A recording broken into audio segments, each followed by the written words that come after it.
हमारे चैनल को अवश्य सब्सक्राइब करें और नए अपडेट्स सबसे पहले पाने के लिए इस बेल बटन को दबाना न भूलें।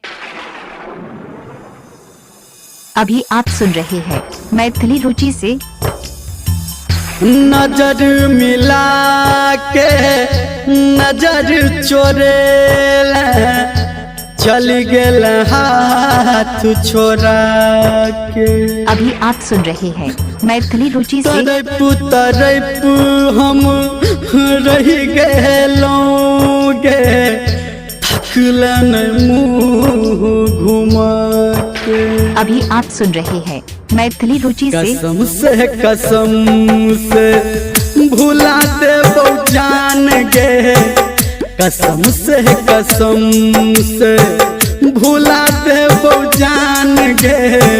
आ प्रेम में हमारा जहिना, आ प्रेम में हमारा जहिना बना दिल आन गे।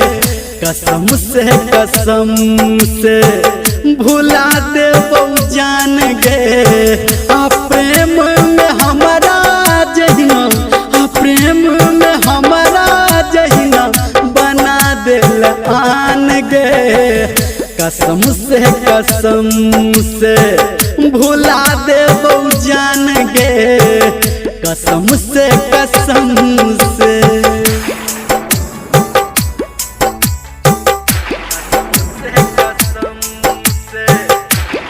अभी आप सुन रहे हैं मैथिली रुचि से। डीजे संजय सम्राट,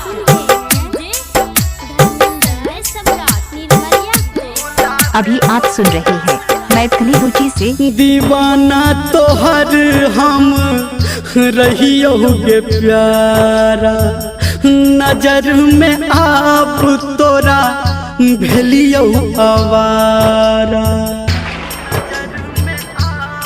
अभी आप सुन रहे हैं मैथिली रुचि से। दीवाना तोहर हम रहियोगे प्यारा, नजर में आप तोरा भेलियो आवारा। आ तोरे ला तू दिल हमर लहले प्राण गे। आ तोरे ला तू दिल हमर लहले प्राण गे। कसम से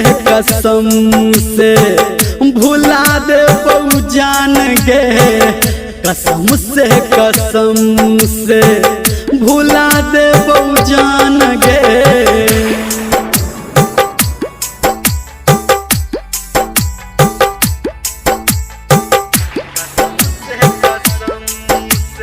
डीजे संजय सम्राट, अभी आप सुन रहे हैं मैथिली रुचि से। मोहब्बत के नाम तू केला बदनाम गे। हमरा तू प्यार के लगा दिल दाम गे।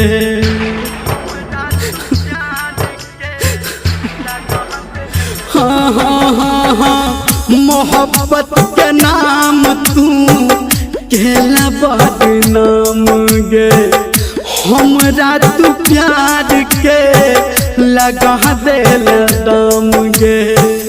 कहो धर्मेंद्र तोरा सुन खोल कान गे। कहो संजय गौतम तोरा सुन खोल कान गे। कसम से भुला दे जान गे। कसम से भुला दे जान गे। आ प्रेम में हमारा जहिना, आ प्रेम में हमारा जहिना बना दिल आन गे। कसम से भुला दे जान गे। कसम से भुला दे जान गे। कसम से